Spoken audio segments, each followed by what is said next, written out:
Hello student, हर हर महादेव। हमारा जो initiative है टू कंप्लीट 6 to 12 NCERT, उसमें क्लास 6 पूरी तरीके से कंप्लीट हो चुका है।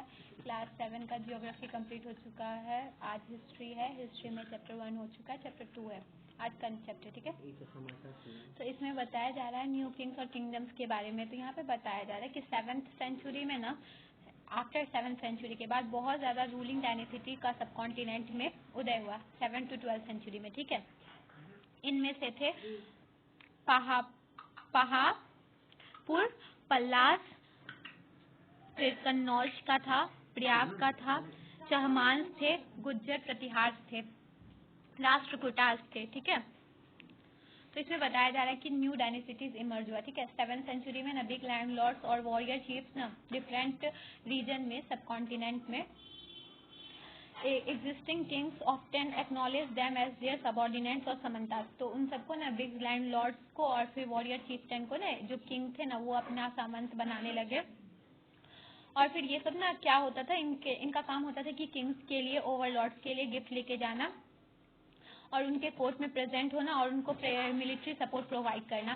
समंत ना गेन करते थे पावर और वेल्थ को, और फिर दे डिक्लेयर देयर सेल्फ महासमंथा। और उसके बाद ना जब वो पावर और वेल्थ को गेन कर लेते थे तो अपने आप को महासमंथा कहते थे, महामंडलेश्वर होते थे। तो इसका मतलब होता था the great lord of circle और रीजन, मतलब कि जो एक पर्टिकुलर रीजन का ग्रेट लॉर्ड, सबसे इम्पोर्टेंट पर्सन, ठीक है। And so on. Sometime they asserted their independence from their overlords. और कभी कभी तो ऐसा होता था कि वो ना अपना इंडिपेंडेंस भी कर लेते थे अपने आप को ओवरलॉर्ड से, ठीक है। ऐसा ही एक इंस्टेंस हुआ था डेक्कन में। Initially they were subordinate to the Chalukyas of Karnataka, और वो सब क्या थे, सबऑर्डिनेट थे पहले चालुक्या के, कर्नाटक के, ठीक है। फिर मिड 80th सेंचुरी में ना दंती दुर्ग राष्ट्रकूटा चीफ थे। वो ना चालुक्या ओवरलोड को पहले वो ना उसके नीचे काम करते थे, राष्ट्रकूटास, ठीक है, चालुक्या के नीचे। बट ना मिड 18th सेंचुरी में दंती दुर्ग जो थे राष्ट्रकूटा चीफ, वो क्या किए, चालुक्या ओवरलोड को ना उखाड़ फेंके और उसके बाद ना एक रिचुअल परफॉर्म किए जिसको नाम था हिरण्यगर्भ। उसका मतलब था गोल्डन ओम, ठीक है। तो फिर ना वो जब रिचुअल परफॉर्म किए हेल्प ऑफ ब्राह्मण से, तो it was thought to lead the rebirth of sacrifice as a Kshatriya even he was not one by birth. तो इसका मतलब होता था कि वो रीबर्थ किए हैं, मतलब उनका पुनर्जन्म हुआ है, फिर से जन्म हुआ है क्षत्रिय के रूप में, क्योंकि वो बाय बर्थ क्षत्रिय नहीं थे। तो किसी भी राजा को, कोई भी राजा बनने के लिए क्षत्रिय होना इम्पोर्टेंट था उस टाइम में। तो उनका ना वो ये था कि वो ना हिरण्य गर्भ जो यज्ञ किए थे पंडित के, ब्राह्मण के हेल्प से, तो उससे ये हुआ कि उसका रीबर्थ हुआ एक क्षत्रिय के रूप में, ठीक है। In other cases man from enterprising families use their military skills to carve out kingdoms. और दूसरे केसेस में ऐसा होता था कि अगर कोई फैमिली जो मिलिट्री फैमिली का होता था, तो वो क्या करते थे, राजा को हटा देते थे और फिर अपना अस्तित्व वहाँ पे स्थापित कर लेते थे। जैसे कि ना कदम्ब मयूर शर्मा और the Gujjar Pratihara Harishchandra were Brahmins who gave up their traditional profession and took to arms. जो ये थे ना कदम्ब मयूर शर्मा और फिर गुज्जर प्रतिहारास जो थे हरिश्चंद्र के, वो सब ना ब्राह्मण थे। वो अपनी जो ब्राह्मण कास्ट को छोड़ के और वो सब ना टुक किए आर्म्स, और उसके बाद ना वो सक्सेसफुली किंगडम बनाए और कर्नाटक और राजस्थान में वो अपना सक्सेसफुल किंगडम को स्टार्ट किए, ठीक है, क्षत्रिय धर्म को अपनाकर। उसके बाद बताया जा रहा है कि एडमिनिस्ट्रेशन कैसा होता है किंगडम में। तो यहाँ पे ना बहुत ज्यादा महाराजा धीराज होते थे, वो सब अडॉप्ट करते थे टाइटल महाराजा धीराज का। जैसे कि ग्रेट किंग होता था, उसको great king Overlord of the Kings बोला जाता था। त्रिभुवन चक्रवर्ती, लॉर्ड ऑफ द 3 वर्ल्ड्स, और फिर सो ऑन, ऐसा ऐसा ये सब टाइटल अपने आप को लेते थे, अपने आप के लिए, ठीक है। और ये सब क्लेम भी करते थे कि power of samantas as well as with association of peasant traders and Brahmans. और ये भी बताते थे कि वो सब ना पावर समंता के साथ शेयर करते हैं और वो एसोसिएशन भी फॉर्म करते हैं पीजेंट ट्रेडर्स और ब्राह्मण्स के साथ, ठीक है। कुछ कुछ तो ऐसा स्टेट्स था जहाँ पे ऑप्टेन किए जाते थे producers, peasant, cattle keeper, artisan, और who were often persuaded or compelled to surrender part of what they produce। तो वो सब क्या करते थे, जो भी पार्ट वो प्रोड्यूस करते थे वो देते थे इनको। समटाइम ऐसा भी हुआ था कि रेंट भी दिया जाता था लॉर्ड को ताकि उसके लैंड को वो ओन करे, ठीक है। Revenue was also collected from traders, और ट्रेडर से रिवेन्यू भी कलेक्ट किया जाता था। तो यहाँ पे बताया जा रहा है 400 टैक्सेस। चोला का जो तमिल में रूल किए जाते थे, तमिलनाडु में रूल करते थे, 400 terms of different types of tax थे उनके, ठीक है।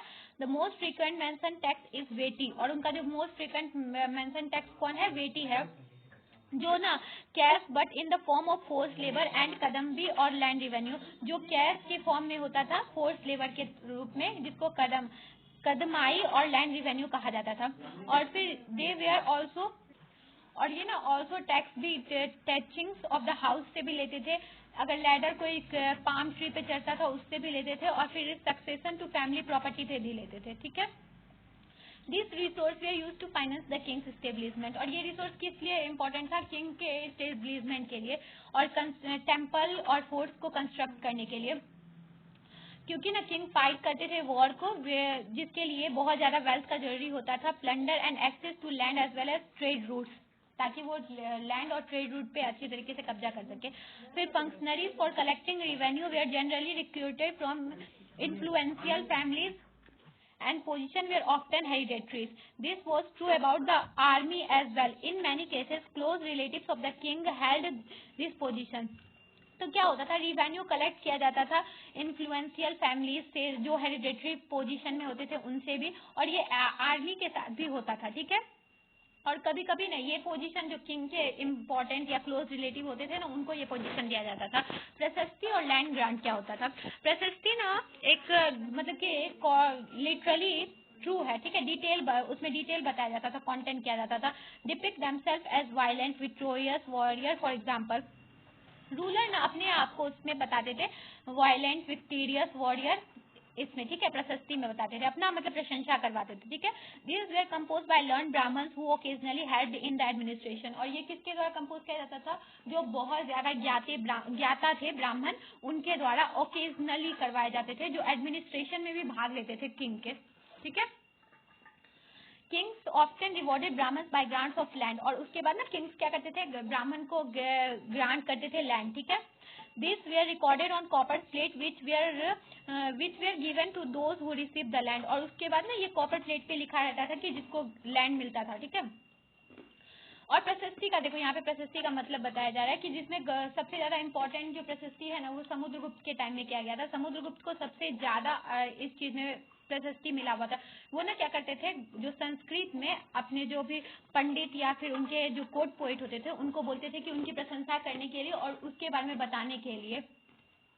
एक प्रशस्ति में लिखा गया है संस्कृत में, जो भी मिला है ग्वालियर मध्य प्रदेश में, वहां पे दिया गया है द किंग ऑफ आंध्र संधिवाहा सिंध, जो बताया जा रहा है जो किंग थे आंध्र के, संधिवाहा सिंध के, विदर्भ पार्ट ऑफ महाराष्ट्र के, और कलिंग पार्ट ऑफ ओडिशा के, fail before him even he was a prince. तो ये ना उसके पास तब से था जब वो प्रिंस था। He won a victory over चंक्र युद्ध द रूलर ऑफ कन्नौज, और वो ना युद्ध में जीते थे रूलर ऑफ कन्नौज से, और वो डिफीट किए थे वंगा को, पार्ट ऑफ बंगाल को, अंतरा को, पार्ट ऑफ गुजरात को, मलवा को, पार्ट ऑफ मध्य प्रदेश, और कीर्तरा को, पार्ट फॉरेस्ट पीपुल्स को, तुरुष्का को, तुर्क्स को, वट्स को, मत्स्य को, बोथ किंगडम इन नॉर्थ इंडिया, और यहाँ पे नॉर्थ इंडिया में भी। तो ये मतलब समुद्रगुप्त के बारे में प्रशंसा किया गया है कि वो जब एक प्रिंस थे तब उनके अंडर में 4-5 स्टेट था, और जब वो राजा बने, विक्टोरियस हुए, तब उसके बाद वो तो अनेक उत्तर से पूरब और पश्चिम से दक्षिण पूरा अपना जो जितना उनका साम्राज्य था सबको कैप्चर कर लिए, नॉर्थ साउथ का। और उसके बाद उसके बारे में ये भी कहा जाता है कि उनका जो घोड़ा था वो 3 समुद्र का पानी पीता था, मतलब इतना उनका ख्याति था समुद्रगुप्त का, ठीक है। उसके बाद बताया जा रहा है what was given with the land, land के साथ क्या क्या गिवन किया जाता था। चोला ना अपना लैंड के साथ गिव करते थे। We have demarcated the boundaries of the land by making earthen embankment as well as by planting thorny bushes. तो वो ना क्या करते थे, इम्बार्क करते थे अर्थन लैंड से, और फिर प्लांटिंग करते थे थ्रोनी बसेस को, ठीक है। तो इसी वजह से ना लैंड कंटेंट क्या करते थे, फ्रूट बियरिंग ट्रीज करते थे, वाटर करते थे, लैंड गार्डन और orchard, trees, wells, open space, pasture land, village, at hills, platforms, canals, ditches, rivers, silt laden land, tanks, granaries, fish ponds, beehives or deep lakes. He who receive the land can collect tax from it. और जो भी receive करता था ना वो land को वो collect कर सकता था टैक्स उसमें से, और वो जो टैक्स इम्पोज होता था जुडिशियल ऑफिसर से, जो फाइन वो टैक्स जो मिलता था बिटर लीव्स पे, they that on woven cloth as well as on vehicle, और वुवन क्लॉथ पे भी और जो व्हीकल पे भी मिलता था वो सारे टैक्स को वो कलेक्ट कर सकता था। वहां पे वो लार्ज रूम बिल्ड कर सकता था अपर स्टोरीज वाला बेक्ड ब्रिक्स के साथ, और he can large and small wells ducks, he can plant trees and thorny bushes, वो अपना लार्ज वो चाहे तो लार्ज कुआं भी खुदवा सकता था, और उसके बाद वो ना थ्रोनी और फिर ट्रीज को बसेस को भी ग्रो मतलब उगा सकता था। If necessary he can get canal constructed for irrigation, अगर नेसेसरी होता था तो वो कैनाल भी इरिगेट करवाता था, कंस्ट्रक्ट करवाता था इरिगेशन के लिए। He should ensure that water is not wasted and that embankment are build, और वो ये भी इंश्योर करता था कि वाटर वेस्ट ना हो, इसलिए वो एम्बार्कमेंट भी बिल्ड करवाता था उस चीज के लिए। उसके बाद बताया जा रहा है unusual for the 12th century was a long Sanskrit poem containing the history of king who ruled over Kashmir. तो 12th सेंचुरी में ना संस्कृत में एक पोएट लिखा गया है जिसमें ना किंग के बारे में बताया जाता है, कश्मीर के बारे में। वो ना ऑथर किया गया है कल्हन के द्वारा, जिसमें सोर्स इंक्लूडिंग इंस्क्रिप्शन, डॉक्यूमेंट, आई विटनेस अकाउंट भी है, जो वो खुद आंखों देखी बताते हैं अपना कि वो क्या देखे थे। अर्लियर हिस्ट्रीज भी है to write his account. Unlike the writer of prashasti he was often critical about rulers and their policies, और ये भी इसमें भी ना रूलर और उसकी पॉलिसीज के बारे में बताया गया था, ठीक है, बट वो क्रिटिकल रूप से बताया गया था। प्रशस्ति में प्रशंसा किया जाता था, पर कल्हन ना उसको क्रिटिकली बताए हैं कि रूलर का अगर कुछ गलती भी होता था तो वो भी उसको भी वो पॉइंट आउट किए हैं। प्रशस्ति में सिर्फ उनका प्रशंसा होता था। Warfare for wealth. You may have noticed that each of this ruling dynasty was based in a specific region. अब आप नोटिस किए होंगे कि कोई भी जो भी जिन भी किंग के बारे में बताया जा रहा है वो स्पेसिफिक रीजन के लिए होते थे। At the same time they try to control other areas, और वो चाहते थे कि दूसरे एरिया को भी कंट्रोल करे। One particular prized area was the city of Kannauj in the Ganga valley, और उसमें से एक पर्टिकुलर एरिया था जिसमें हर राजा चाहता था कि उसका अस्तित्व बन सके, वो था कन्नौज गंगा वैली के पास। सेंचुरी में ना उसने गुज्जर, प्रतिहार, राष्ट्रकूटा, पाला डायनेसिटी फाउट किया था उसके कन्नौज के लिए, ठीक है, because they were 3 parties in the long drawn conflict. Historian often describe it as a 3 party struggle, और ये ना 3 पार्टी थे जो इस स्ट्रगल में थे, और हिस्टोरियन तो इसको 3 पार्टी स्ट्रगल भी कहते हैं। As we will see, rulers also try to demonstrate their power and resource by building large temple, और रूलर ना अपना पावर को कैसे दिखाते थे, लार्ज टेम्पल बना के और फिर अनदर किंगडम को लेके फिर टारगेट करके टेम्पल को, समटाइम एक्सट्रीमली रिच, और इसकी वजह से वो एक्सट्रीमली रिच हो जाते थे, जिसके बारे में हम तो चैप्टर 5 में पढ़ेंगे। वो जो इसमें से बेस्ट जो सुल्तान है वो मोहम्मद गजनी है अफगानिस्तान का। वो ना 997 से 1030 में कंट्रोल किया था सेंट्रल एशिया को, ईरान, नॉर्थ वेस्टर्न पार्ट किया था सब कॉन्टिनेंट के, और वो ना बहुत बार यहाँ आता था एवरी ईयर वेल्थ के लिए टेम्पल का, ठीक है, और वो ना सोमनाथ गुजरात का मंदिर को लूटा था, और मोहम्मद कैरिड अवे बहुत ज्यादा वो कैपिटल सिटी से गजनी के लिए बहुत ज्यादा यहाँ से वेल्थ लेकर जाता था। सुल्तान मोहम्मद ने क्या करता था, इंटरेस्टेड था बहुत ज्यादा पीपुल को भी कंफ्यूज करने के लिए, तो वो ना स्कॉलर्स को भी इंटरेस्टेड स्कॉलर्स था, उसका नाम अलबरूनी, उसको ना बुलाया था कि राइट करने के लिए account of the sub continent का। इसलिए ना वो अरेबिक वर्क में किताबुल हिंद लिखा था, जो इम्पोर्टेंट सोर्स ऑफ हिस्टोरियन के बारे में बताता है। He consulted Sanskrit scholars to prepare this account, और वो ना कंसल्ट किया था संस्कृत स्कॉलर को ताकि वो इस अकाउंट को प्रिपेयर कर सके। अदर किंग क्या थे, वॉरफेयर में इंक्लूडेड थे, जैसे चहमान, लेटर चौहान, वो ना रीजन में रूल करते थे, रीजन दिल्ली और अजमेर के रीजन में वो अटेम्प्ट किए कि वो कंट्रोल को वेस्ट तक लेके जा सके, वेस्ट एंड द ईस्ट, और फिर वो ना चालुक्या गुजरात में और द गंडवालास ऑफ वेस्टर्न उत्तर प्रदेश, और वो अपोज किए चालुक्या को गुजरात में और गंडवालास को वेस्टर्न उत्तर प्रदेश में। The best known Chahamana rulers was Prithviraj 3, और जो सबसे ज्यादा इसमें फेमस है पृथ्वीराज 3 है, 1168 से 1192 तक। वो ना डिफीट किए थे सुल्तान मोहम्मद गोरी को 1191 में, और खुद उनके द्वारा ही मारे गए थे 1192 में हार के। ठीक है, अब इसके बाद बताया जा रहा है चोलास के बारे में। देखो ये है चोला एम्पायर, यहाँ पे चोला एम्पायर के बारे में बताया जा रहा है। इसमें बताया जा रहा है उड़ायूर तो तंजावुर के बारे में। जब चोला राइज किया पावर को, तो यहाँ पे ना चीफली फैमिली था जो मुटियार थे, वो कावेरी डेल्टा में रहते थे, हेल्ड पावर करते थे। ठीक है, यहाँ पे ना पल्लव किंग रहते थे कांचीपुरम में, विजयआलय थे एंशियंट चीफली फैमिली से चोला के उड़ायूर में, capture the delta from the Muttaraiyars in the middle of the 9th century. और ये क्या किए थे, मुटियार से ना कैप्चर कर लिए थे इस डेल्टा को 9th सेंचुरी में, मिडिल में। और फिर ना वहाँ पे तंजावुर टेम्पल को और गॉडेस निशुंभ सुंधनी उसको बनाए थे। ठीक है, गॉडेस जो दुर्गा माँ का है ना, दुर्गा माँ का टेम्पल बनाए थे। The successor of Vijayalaya conquered neighbouring region and the kingdom grew in size and power. जो सक्सेसर थे ना विजयालय के, वो कंक्यूर कर लिए थे नेबर किंगडम को, और उसके बाद ना वो जो उनका किंगडम था वो ग्रू हो रहा था साइज से भी और पावर से भी। और पंड्या जो पल्लवास थे वो टेरिटरी कर रहे थे साउथ और नॉर्थ में। ठीक है, अपने किंगडम का। इसमें चोला में सबसे ज्यादा इंपॉर्टेंट रूलर थे राजा राजावन, जो ना किंग बने थे 985 सेंचुरी में, और एक्सपेंड किए थे अपना कंट्रोल इस एरिया में। ठीक है, और फिर ना और रीऑर्गेनाइज किए थे एडमिनिस्ट्रेशन एम्पायर का, इस एम्पायर का। राजा राज के सन थे राजेंद्र वन, जो कंटिन्यूड किए थे इस पॉलिसी को, और वो ना गंगा वैली तक अपने क्षेत्र को बढ़ाए थे, श्रीलंका को भी और फिर साउथ ईस्ट एशिया में भी। Developing a navy for their expedition, और उसके लिए ना वो अपना नेवी बढ़ाए थे, नेवी को डेवलप किए थे अपने एक्सपीडिशन के लिए। Splendid temple and bronze sculpture, देखो अब, और इस समय में ना स्प्लेंडिड टेम्पल और ब्रॉन्ज स्कल्पचर भी मिले हैं। यहाँ पे बिग टेम्पल जो तंजावुर में मिले हैं और गंगाई कोनसोलपुरम में मिले हैं, राजा और राजेंद्र के द्वारा बनाए गए हैं आर्किटेक्चुरल और स्कल्पचर मार्बल से। चोला टेम्पल ना often become the nuclear settlement which grew around them.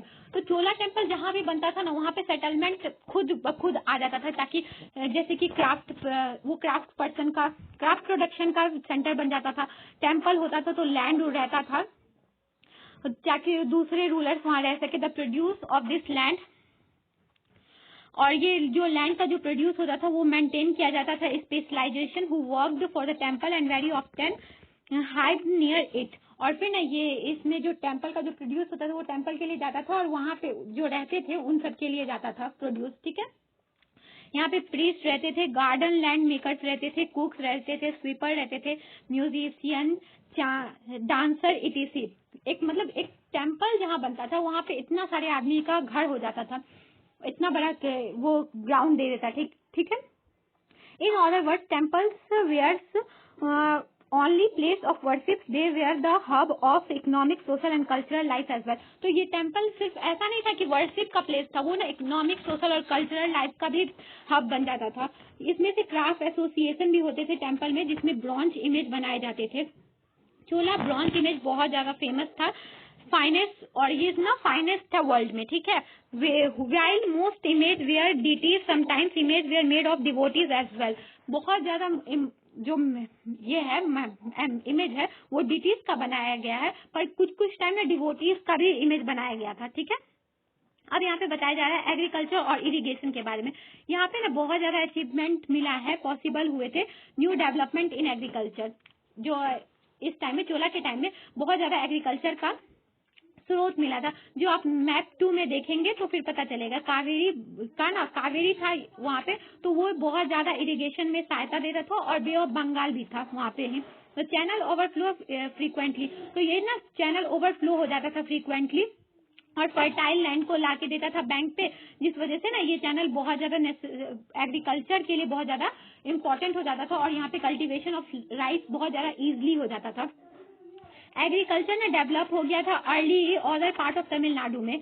It was only from the 5th and 6th century that this area was open up large scale cultivation। और ऐसा हुआ था कि 5th और 6th century में कि ये एरिया ना लार्ज स्केल कल्टीवेशन के लिए ओपन हो गया था, जबकि यहाँ पे ना क्या किया गया था, फॉरेस्ट को किया जाने लगा था, और लैंड और levelled in other areas in the delta region embankment had to build to prevent flooding and canals had to constructed to carry water to the fields. और इसके बाद ना इतना ज्यादा पानी हो जाता था कि एम्बांकमेंट और फिर कनाल्स बनाए जाते थे ताकि पानी को रखा जा सके यूज करने के लिए।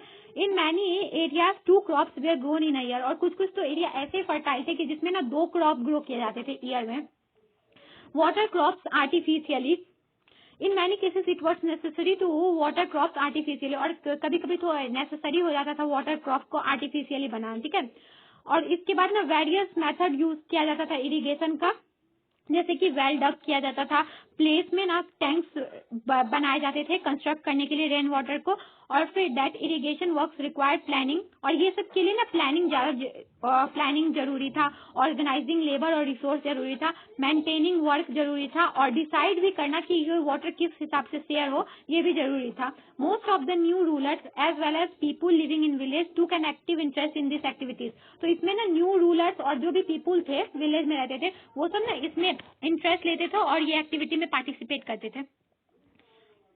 देखो अब इसके बाद बताया जा रहा है एडमिनिस्ट्रेशन उस टाइम में, ठीक है। एडमिनिस्ट्रेशन ना ऑर्गेनाइज था, यहाँ पे सेटलमेंट था पीजेंट का जिसको बोला जाता था उड़। और यहाँ पे प्रोस्पेरस इरिगेशन था, एग्रीकल्चर हो रहा था यहाँ पे।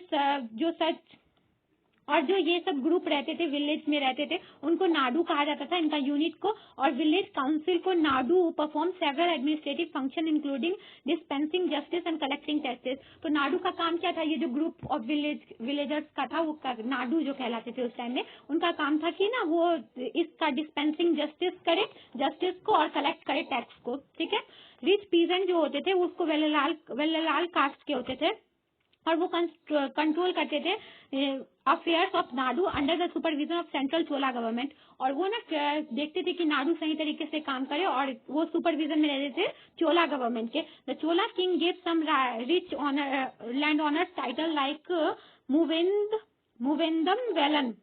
तो चोला किंग ना कुछ रिच लैंड ऑनर्स को टाइटल्स भी देते थे, मूवेंदम वोलन। इसका मतलब होता था पीजेंट सर्विंग 3 किंग्स, वेलन और पीजेंट सर्विंग 3 किंग्स। तो इसका मतलब होता था कि जो 3 किंगों को पीजेंट मतलब कि सर्व करते थे उनको, उनका मतलब होता था, ठीक है। आरियारी चीफ होते थे as a market of respect and interested them with important office of the state at the centre. और इसके लिए ना उसको रिस्पेक्ट भी मिलता था और इस स्टेट की तरफ से इम्पोर्टेंट पोस्ट भी मिलता था ऑफिसर के रूप में। टाइप्स ऑफ लैंड क्या थे, टाइप्स ऑफ लैंड थे। तो इसमें ना वेरन वगैरह थे जो नॉन ब्राह्मण का था और पीजेंट प्रॉपर्टीज था। ब्राह्मण दे थे जो ब्राह्मण को गिफ्ट में किया जाता था। साल भोगा था जिसमें स्कूल को मेंटेन किया जाता था। देव दाना और त्रिना मटुकनी था जो लैंड गिफ्ट किया जाता था टेम्पल के लिए। और पलिचंदम था जो लैंड डोनेट किए जाते थे जैन इंस्टीट्यूशन को।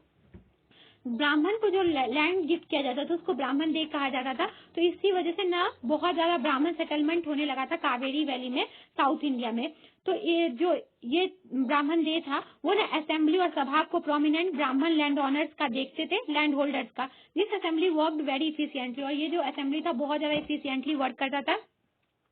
और इसका जो डिसीजन होता था वो ना इंस्क्राइब किया जाता था, डिटेल जो उनका रिकॉर्ड होता था बनता था often on the stone of wall of temple. और वॉल ऑफ टेम्पल पे स्टोन, जो स्टोन वॉल ऑफ टेम्पल पे वहां पे रिकॉर्ड किया जाता था। Association of traders known as nagarams also occasionally perform administrative function in town. और जो ट्रेडर्स का भी एसोसिएशन होता था वो भी ओकेजनली ना कभी कभी फंक्शन परफॉर्म करते थे टाउन में, ठीक है, एडमिनिस्ट्रेटिव फंक्शन। और इंस्क्रिप्शन जो मिला है उत्तर मेरूर में चिंगलीपुट डिस्ट्रिक्ट में तमिलनाडु का, वो प्रोवाइड करता है detail the way in which the सभा वाज ऑर्गेनाइज, कि किस हिसाब से सभा ऑर्गेनाइज होता था। सभा में सीपरेट कमिटी था इरिगेशन वर्क के लिए, गार्डन के लिए, टेम्पल के लिए। और name of those eligible to be member of the committees were written on small tickets on palm leaf. और इसमें ये भी बताया जाता था कि ना पाम लीफ में लिखा जाता था कि कौन कौन इंसान वहाँ पे मेंबर बनने के लिए एलिजिबल है। और वो टिकट को ना अर्थन पोर्ट में रखा जाता था और एक छोटे बच्चे द्वारा चुना जाता था। इस टिकट के द्वारा ही कमेटी के हर एक सदस्य को चुना जाता था, ऐसे टिकट सिस्टम से। अब बताया जा रहा है इंस्क्रिप्शन और टैक्स के बारे में। यहाँ पे सभा जो उत्तर मेरूर में मिला है उसके हिसाब से all those who wish to become member of the sabha should be owner of land from which land revenues collected. तो जो भी सभा का मेंबर होना चाहता था तो उसको ना ओनर होना होता था लैंड का जहाँ से रेवेन्यू कलेक्ट होता था। उसके पास ओन होम होना चाहिए था, वो 35 से 70 इयर्स एज का होना चाहिए था, उनको वेद का नॉलेज होना चाहिए था, वो वेल वर्स होने चाहिए थे एडमिनिस्ट्रेटिव मैटर और ऑनेस्ट भी होने चाहिए थे। और अगर कोई भी committee last 3 years he can not, अगर वो किसी भी कमिटी में लास्ट 3 इयर्स है तो वो अनदर कमिटी के मेंबर नहीं बन सकते हैं। Anyone who has not submitted his account and those of his relative cannot contest the election। अगर कोई ऐसा अकाउंट नहीं सबमिट करता तो उसके रिलेटिव भी इलेक्शन में परफॉर्म नहीं कर सकते थे। While inscription tell us about kings and powerful men, here is an inscription from the Periyapuram, a 12th century Tamil work which inform us the lives of ordinary men and women। देखो और सब inscription Periyar हम सबको बताते हैं king और powerful man के बारे में, पर यहाँ पे पेरियापुरम एक इंस्क्रिप्शन मिला है जो तमिल वर्ड का है 12th सेंचुरी में। इसमें ऑर्डिनरी मैन और वुमेन के बारे में बताया गया है, जिसमें बताया जाता है कि आउटस्कर्ट अदनूर में स्मॉल हैमलेट्स ऑफ पुलियाज रहते थे, जो सोशल ग्रुप था छोटा सा, जो आउटकास्ट कहा जाता था ब्राह्मण और वेलास द्वारा। और ये ना क्या करते थे, छोटे से हर्ट्स में रहते थे और फिर वो ना अगेरियन लेबर्स थे, मैनुअल ऑक्यूपेशन में वो सब। और वो उनका काम क्या था, मैनुअल ऑक्यूपेशन करना। वो threshold of the hut covered with strips of leather. Little chickens moved about in groups. Dark children who work bracelets of black iron were pressing about caring little puppies. तो यहाँ पे बताया जा रहा है कि मतलब छोटे जाति के बारे में बताया जा रहा है कि वो छोटा जाति उस टाइम में कैसे रहता था। Instead of marudu trees a female labourer put her baby to sleep on a sheet of leather. तो अगर जैसे कि एक बताया जा रहा है कि यहाँ पे ना मराडू ट्री, अर्जुना ट्री के नीचे ना फीमेल लेबर क्या करती थी, अपने बेबी को ना लेदर सीट पे सुलाती थी। ठीक है, वहाँ पे मैंगो होते थे, ब्रांच में हैंग करते थे, वहाँ पे कोकोनट पाम होते थे, वो ना हॉलो ग्राउंड रहता था। टीनी हेडेड बीचेस ले after वेल्पिंग। The red-crested cocks crowd before down, cleaving the bornery pulleys, pulled of the day's works, and by day, under the shade of the kanji trees, spread the voice of wavy-haired Pullian women singing as they husking paddy। और जब ना वो हस्किंग करते थे ना paddy को हटाते थे, तो उसके बाद ना वो सब जो गाना गाते थे वो सुनाई देता था। ठीक है, इसमें मतलब उसके बारे में बताया जाता है छोटे जाति में कैसे कैसे आदमी रहते थे, और फिर वहाँ जो ऑर्डिनरी मैन और वुमेन थे वो किस हिसाब से रहते थे, अपना काम करते थे, अपने बच्चों को रखते थे, मतलब उनका लाइफ बहुत कैजुअल था। ठीक है, अब उसके बाद बताया जा रहा है चाइना अंडर द टांग डायनेसिटी। अब देखो दूसरी जगह क्या हो रहा था, टांग डायनेसिटी था वर्ल्ड में, दूसरी जगह हो रहा था कि इंडिया का ये था हिस्ट्री। अब चाइना में इस टाइम में टांग डायनेसिटी का स्टेबलाइज हुआ था, जो आए थे 300 ईयर्स पहले पावर में। From the 7th to the 10th century 300 power में थे, 300 इयर्स पावर में थे 7 से 12th सेंचुरी में। इनका कैपिटल था वियान, जो लार्जेस्ट सिटीज था वर्ल्ड का, जिसमें विजिट किए थे तुर्क्स, इरानियंस, इंडियंस, जापानीज और कोरियंस भी। Tang empire was administered by a bureaucracy required through an examination. और ये जो एम्पायर था वो ना किसके द्वारा एडमिनिस्टर किया जाता था, ब्यूरोक्रेसी द्वारा। आज का जैसे प्रेजेंट आईएएस होता है ना, उसी के द्वारा। और इसका भी रिक्वायरमेंट होता था एग्जामिनेशन द्वारा, और ये ना ओपन था एग्जामिनेशन, जो भी वाइज पीपुल हो उसके लिए। ठीक है, the system of selecting official remained in place with some changes till 1911। और ये जो सिलेक्शन प्रोसेस था सिस्टम, वो अभी भी है, पर उसमें कुछ चेंजिंग हुआ है 1911 के बाद। ठीक है, ये आईएएस ऑफिसर का चयन सोचो इतने समय पहले से होता था, 7th सेंचुरी से। अब बस इस चैप्टर में बस इतना ही था। ये चैप्टर अगर अच्छी तरीके से समझ में आया तो इसके सारे क्वेश्चन को सॉल्व करना है।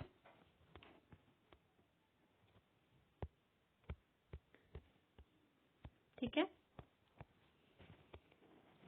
I hope you understand. Thank you.